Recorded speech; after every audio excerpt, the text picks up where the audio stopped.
ओम शांति। आज 30 मई 2026 के बाबा के अनमोल मधुर महावाक्य सुनेंगे। आज की मुरली से पहले गीत बजा है, भोलेनाथ से निराला कोई और नहीं, ऐसी बिगड़ी को बनाने वाला कोई और नहीं। तो बाबा कहते जब गीत में गाते हैं भोलेनाथ से निराला कोई नहीं और बिगड़ी को बनाने वाला भी वही है, तो भोलेनाथ तो शिव बाबा है। कृष्ण के लिए तो नहीं कहेंगे कि वो भोलानाथ है, सबकी बिगड़ी को बनाने वाला है और ही उसकी बिगड़ी को भी बनाते हैं शिव बाबा। तभी तो जाकर के वो विश्व के राजकुमार बनते हैं, सतयुगी दुनिया के राजकुमार बनते हैं। तो इसीलिए बाबा कहते हैं गीता का भगवान ही आकर के सबकी बिगड़ी को बनाता है। भारत की बिगड़ी को भी बनाने वाला वही है। इसलिए बाप आकर के यही कहते हैं, माम एकम याद करो, देह सहित देह के सर्व धर्मों को भूल अपने को आत्मा समझ मुझे याद करो। बाबा कहते ये महावाक्य श्री कृष्ण नहीं बोल सकते, क्योंकि वो खुद देहधारी है, पुनर्जन्म में आने वाले हैं। परमात्मा के लिए तो कहेंगे वो पुनर्जन्म से परे है, जन्म मरण के चक्र से परे है। तो बाबा आकर के सब बच्चों को मोहजीत बनाते हैं। देह और देह की दुनिया से मोह छुड़ाने वाला एक परमात्मा है, क्योंकि जब ये मोह छूटता है तब परमात्मा के साथ सच्ची प्रीत जुड़ती है और उस प्रीत के आधार से ही विकर्म विनाश होते हैं, आत्मा पावन बनती जाती है, मोह जीत हो जाती है। तो सुनते हैं आज के बाबा के अनमोल मधुर महावाक्य। ओम शांति। मीठे बच्चे, अपना सब कुछ ईश्वरीय सेवा में सफल कर भविष्य बना लो, क्योंकि मौत सिर पर है।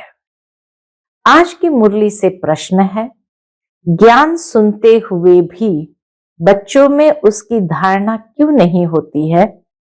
उत्तर है, क्योंकि विचार सागर मंथन करना नहीं आता है।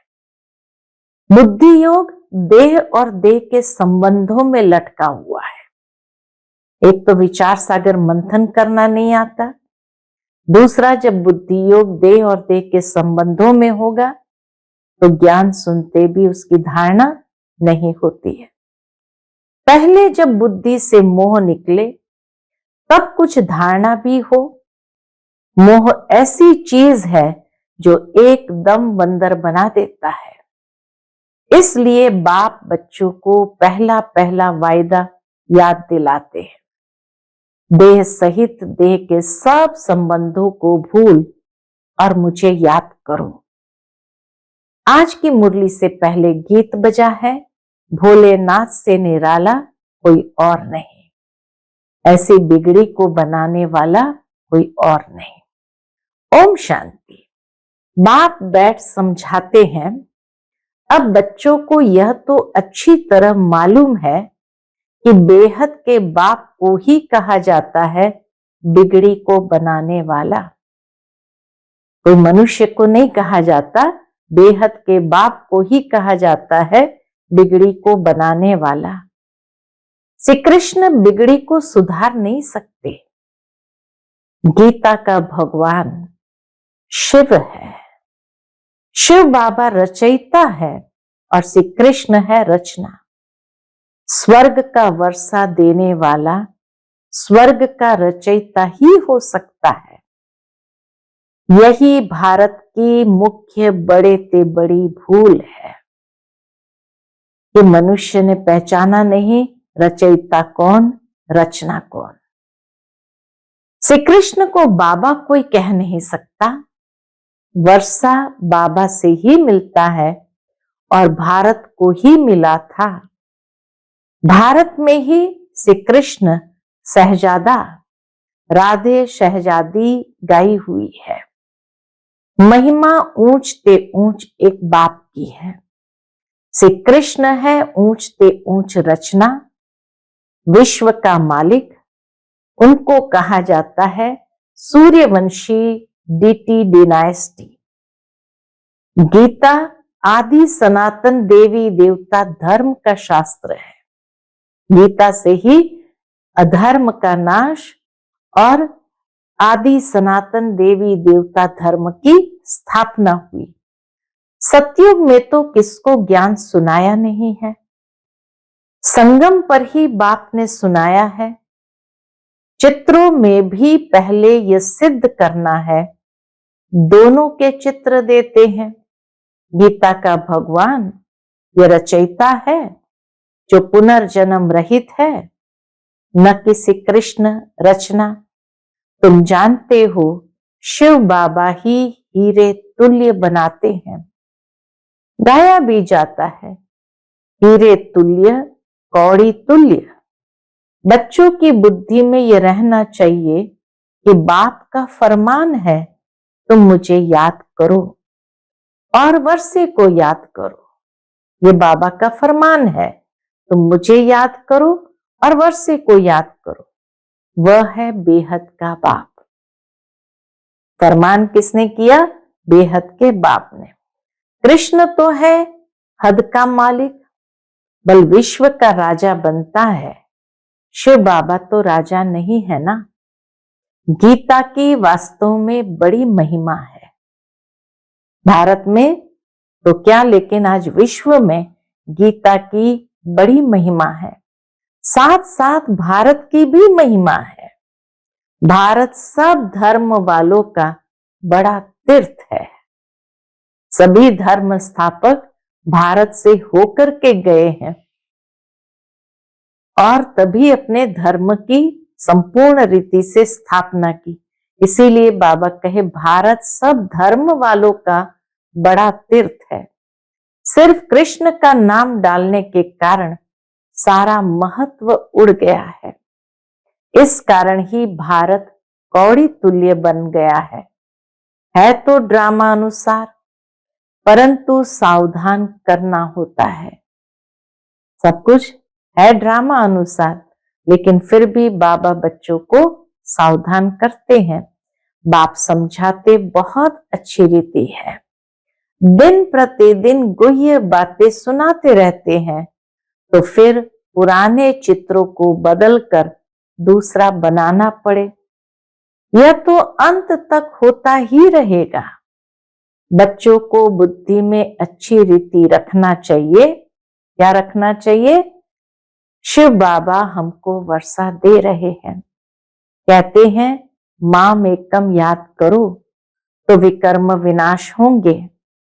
कृष्ण को याद करने से विकर्म विनाश नहीं होंगे। वह सर्वशक्तिमान तो है नहीं। परमात्मा को कहा गया सर्वशक्तिमान। सर्वशक्तिमान बाप है। वर्षा भी वह देते हैं। मनुष्य कृष्ण को ही याद करते रहते हैं। अच्छा समझो, बाबा कहते अच्छा समझो, कृष्ण ने कहा है। वह भी कहते हैं देह के संबंध छोड़ माम एकम याद करो। आत्मा तो बाप को याद करेगी ना। देह के सब संबंध छोड़ माम एकम याद करो, तो सबसे पहले तो कृष्ण को ही अपने देह के संबंधों को छोड़ना पड़े, और फिर किसको याद करे? तो आत्मा तो बाप को याद करेगी ना। कृष्ण तो सभी आत्माओं का बाप नहीं है। यह सब विचार सागर मंथन कर बुद्धि में धारण करना चाहिए। कोई कोई मोह में फंसने के कारण फिर धारणा नहीं कर सकते हैं। तुम गाते आए हो और संग तोड़ आप संग जोड़ेंगे। मेरा तो एक दूसरा न कोई। इसीलिए जब तक अर्जुन को भी मोह था, तब तक वो ज्ञान की बातों को अच्छी तरह धारण नहीं कर सका। जब उसने कहा अब मेरा मोह भंग हो गया है, तब फिर ज्ञान की धारणा अच्छी तरह से हो गई और कर्मेंद्रिय जीत बनने के लिए, युद्ध करने के लिए तैयार हो गया। तो और संग तोड़ एक बाबा के संग जोड़ेंगे। मेरा तो एक दूसरा न कोई, परंतु मोह फिर ऐसी चीज है जो एकदम बंदर बना देता है। बंदर में मोह और लोभ बहुत होता है। शाहूकार लोगों को भी समझाया जाता है कि अभी मौत सामने खड़ा है, यह सब ईश्वरीय सेवा में लगाओ, भविष्य बना लो। परंतु बंदर मुआफिक लटक पड़ते हैं, छोड़ते नहीं हैं। बाप कहते जो भी देह सहित देह के संबंध है उनसे बुद्धि योग हटाओ, बाप की श्रीमत पर चलो। तुम कहते हो ये धन बाल बच्चे आदि सब ईश्वर ने दिया है, अब वह खुद आए हैं, कहते हैं तुम्हारा ये धन दौलत आदि सब खत्म हो जाना है। किनकी दबी रही धूल में इनकी राजा खाए, अर्थक्वेक आदि होगी, ये सब खलास हो जाएगा। एरोप्लेन गिरते हैं व आग आदि लगती है तो पहले पहले अंदर चोर घुसते हैं। जब तक पुलिस आए तो बाप समझाते हैं बच्चे देहधारियों से मोह निकालना चाहिए, मोह जीत बनना है। देह अभिमान है सबसे पहला नंबर दुश्मन। देवताएं देही अभिमानी है।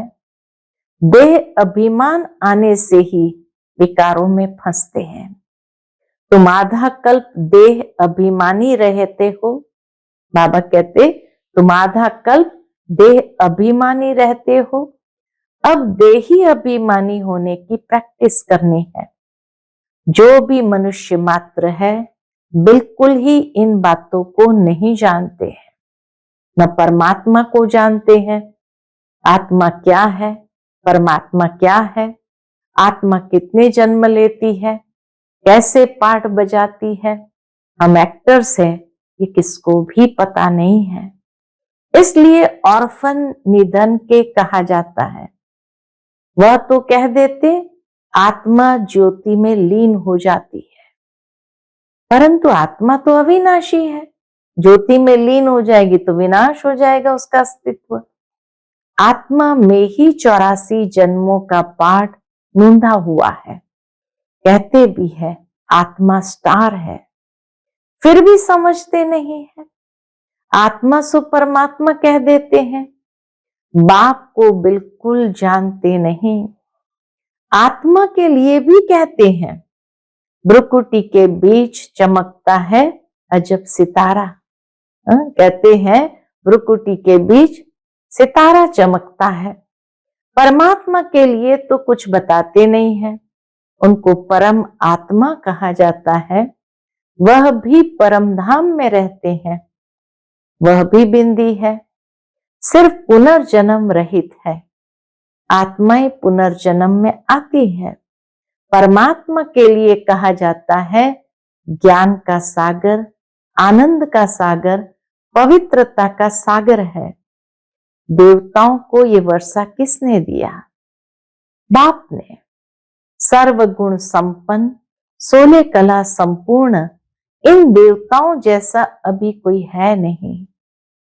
उन्हों को ये वर्षा कैसे मिला ये कोई को भी पता नहीं है। बाप ही आकर समझाते हैं, उनको ही ज्ञान का सागर कहा जाता है। इस समय आकर ज्ञान देते हैं, फिर प्रायलोप हो जाता है, फिर होती है भक्ति। उनको ज्ञान नहीं कहा जा सकता, ज्ञान से तो सद्गति होती है। जब दुर्गति हो तब सर्व का सद्गति दाता ज्ञान का सागर आए। बाप ही आकर ज्ञान स्नान कराते हैं। वह तो पानी का स्नान है, वास्तव में है ज्ञान का स्नान, जिससे पतित पावन बने। उससे सद्गति हो नहीं सकती। पानी के स्नान से किसी की सद्गति हो नहीं सकती। ये थोड़ी बातें भी धारण करनी चाहिए। मुख्य जो अच्छे अच्छे चित्र है वो बड़े होने चाहिए, जो अच्छी रीति समझ जाए। अक्षर बड़े अच्छे हो। चित्र बनाने वालों को ये बुद्धि में रखना चाहिए, किसी को भी बुलाना है, निमंत्रण देकर कि आकर परमपिता परमात्मा का परिचय लो। बाबा कहे किसी को बुलाना है निमंत्रण देकर कि आकर परमपिता परमात्मा का परिचय लो और भविष्य 21 जन्म के लिए बाप से वर्षा लो। भाइयों बहनों, पारलौकिक बाप से बेहद सुख का स्वराज्य कैसे मिलता है, सो आकर समझो। बाबा कैसे समझाना चाहिए, बेहद के बाप से वर्षा पाना सीखो। इसमें डरने की तो बात ही नहीं है। बुलाते रहते हैं हे पतित पावन आओ। बाप भी कहते हैं काम महाशत्रु है, पावन दुनिया में जाना है तो पवित्र जरूर बनना है। पतित उनको कहा जाता है जो विकार से जन्म लेते हैं। सतयुग त्रेता में विष होता नहीं, अर्थात ये विकार होता नहीं। उनको कहा ही जाता है संपूर्ण निर्विकारी दुनिया।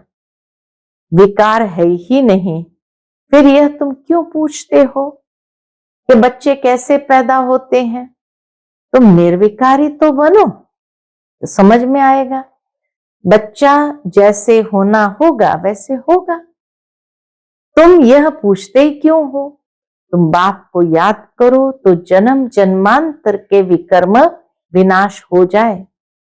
यह है ही पाप आत्माओं की दुनिया, वह है पुण्य आत्माओं की दुनिया।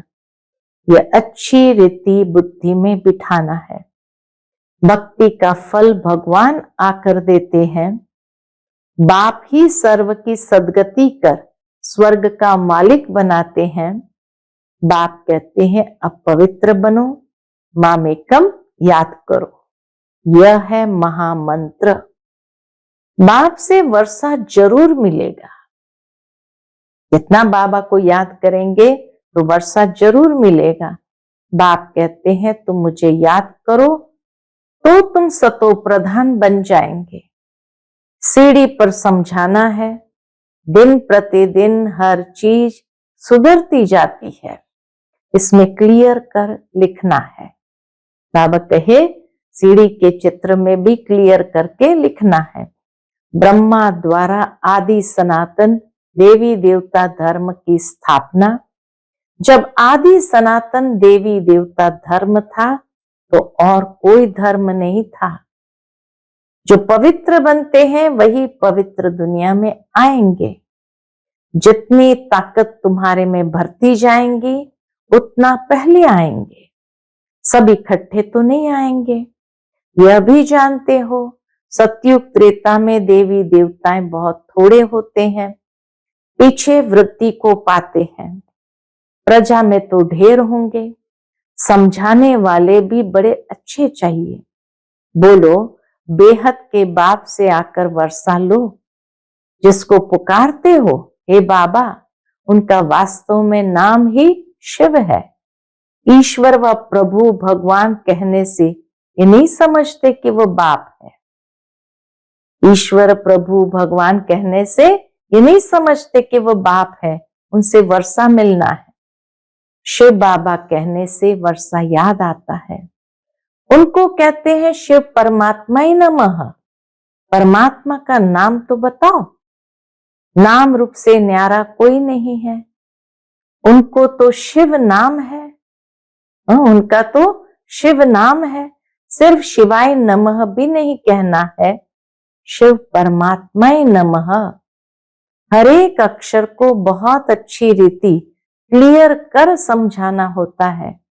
शिवाय नमः कहने से भी बाप का मजा नहीं आता, तो रस नहीं आता। मनुष्य ने तो सब नाम अपने ऊपर रख दिए हैं। तुम जानते हो मनुष्य को कभी भगवान नहीं कहा जाता है। ब्रह्मा विष्णु शंकर को भी देवता कहा जाता है। बाप रचयिता तो एक ही निराकार है। जैसे लौकिक बाप बच्चों को रचते हैं ना, वर्षा देते हैं, वैसे बेहद का बाप भी वर्षा देते हैं। भारत को विश्व का मालिक बनाते हैं। सारी दुनिया का पतित पावन एक ही बाप है, ये थोड़ी कोई जानते हैं। हमारे धर्म स्थापक भी इस समय पतित है, कब्र दाखिल है। अभी सबकी कयामत का समय है। बाप ही आकर सबको उठाएंगे। कयामत के समय ही खुदा भगवान आते हैं। वही ज्ञान का सागर है। लिखा हुआ है, सागर के बच्चे भस्मीभूत हो गए। बाबा कहते, शास्त्रों में लिखा है सागर के बच्चे भस्मीभूत हो गए थे, अर्थात काम चिता पर बैठ काले आयरन एजेंट बन गए थे। फिर सुंदर कैसे बनेंगे?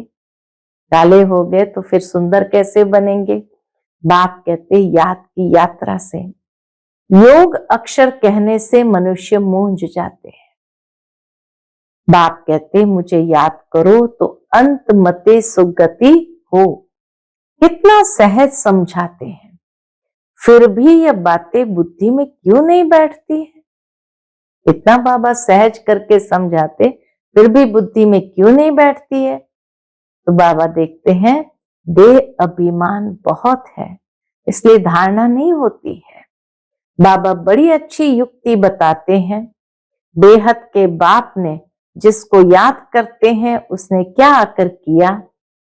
भारत को स्वर्ग बनाया था। हद का वर्षा तो जन्म जन्मांतर लेते आए हो। अब बेहद के बाप से 21 जन्म के लिए बेहद का वर्षा लो। सतयुग त्रेता में देवताएं राज्य करते थे। सूर्यवंशी, फिर चंद्रवंशी, सो वैश्यवंशी, फिर शूद्रवंशी। 100 अक्षर डालने से सिद्ध होता है कि वही पुनर्जन्म लेते हैं, वर्णों में आते हैं। बाप समझाते तो सबको है, तुम सन्मुख बैठे हो तो खुश होते हो कि कितना अच्छा बाबा समझाते हैं। कोई कोई की तकदीर में नहीं है तो सर्विस करते नहीं है। सर्विस करेंगे तो नाम होगा, कहेंगे बाबा की बच्चियां कितनी होशियार है, सब काम करती है, हमको स्वर्ग की बादशाही का वर्षा देती है। यह पत्थर माना ये माल भी देती है। यह चित्र है अंधों के आगे आईना, इसमें जादू आदि की कोई बात ही नहीं है। पवित्रता की ही मुख्य बात है। समझते हैं यह अंतिम जन्म है, स्वर्ग में चलना है तो पवित्र जरूर बनना है। विनाश सामने खड़ा है, पावन जरूर बनना पड़े। सन्यासी घर बार छोड़ते हैं पावन बनने के लिए। बाप कहते, विनाश सामने खड़ा है, मुझे याद करो तो बेड़ा पार हो जाए। बाबा कहते, मुझे याद करो तो बेड़ा पार हो जाए। अच्छा, मीठे मीठे सिकिलते बच्चों प्रति माता पिता बाप दादा का याद प्यार और गुड मॉर्निंग। रूहानी बाप की रूहानी बच्चों को नमस्ते। हम सब रूहानी बच्चों की रूहानी माता पिता बाप दादा को याद प्यार, गुड मॉर्निंग और नमस्ते नमस्ते। शुक्रिया बाबा, शुक्रिया। आज की मुरली से धारणा के लिए मुख्य सार है। पहली पॉइंट, विनाश के पहले अपना सब कुछ सफल करना है। ये कयामत का समय है, इसलिए पावन जरूर बनना है। दूसरा, देहधारियों से मोह निकाल मोह जीत बनना है। देह अभिमान जो पहला नंबर दुश्मन है, उस पर विजय पानी है और सब संग तोड़ बाप से बुद्धि योग जोड़ना है। आज का बाप दादा का मधुर वरदान हम बच्चों के प्रति है। याद के मंत्र द्वारा संकल्प और कर्म में अविनाशी सिद्धि प्राप्त करने वाले सिद्धि स्वरूप भव। याद के मंत्र द्वारा संकल्प और कर्म में अविनाशी सिद्धि प्राप्त करने वाले सिद्धि स्वरूप भव। आप बच्चे ऑलमाइटी गवर्नमेंट के मैसेंजर हो, इसलिए कोई से भी डिस्कस करने में अपना माइंड डिस्टर्ब नहीं करना। याद का मंत्र यूज करना। जैसे कोई वाणी से या अन्य किसी तरीके से वश नहीं होते हैं तो मंत्र जंत्र करते हैं। आपके पास आत्मिक दृष्टि का नेत्र और मन मनाभव का मंत्र। मन को बाबा में लगाओ और आत्मिक दृष्टि से हर एक को आत्मिक भाव से देखो। आपके पास आत्मिक दृष्टि का नेत्र और मन मनाभव का मंत्र है, जिससे अपने संकल्पों को सिद्ध कर सिद्धि स्वरूप बन सकते हैं। अपने संकल्पों को सिद्ध कर सिद्धि स्वरूप बन सकते हो। आज का स्लोगन है, एक्शन कॉन्शियस के बजाय सोल कॉन्शियस बनो। एक्शन कॉन्शियस के बजाय सोल कॉन्शियस बनो। आज का अव्यक्त इशारा है, सदा अचल अडोल एक रस स्थिति का अनुभव करो।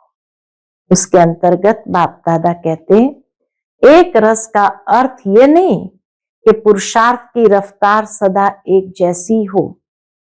एक रस अर्थात सदा उड़ती कला की महसूसता रहे। सर्व संबंधों की अविनाशी तार एक से जुटी हुई हो। एक बाप दूसरा न कोई, यह दृढ़ संकल्प हो। एक भी संबंध कम न हो। सर्व संबंधों की डोर एक से बंधी हुई हो, तब एक रस स्थिति स्वतः रहेगी। अच्छा, ओम शांति।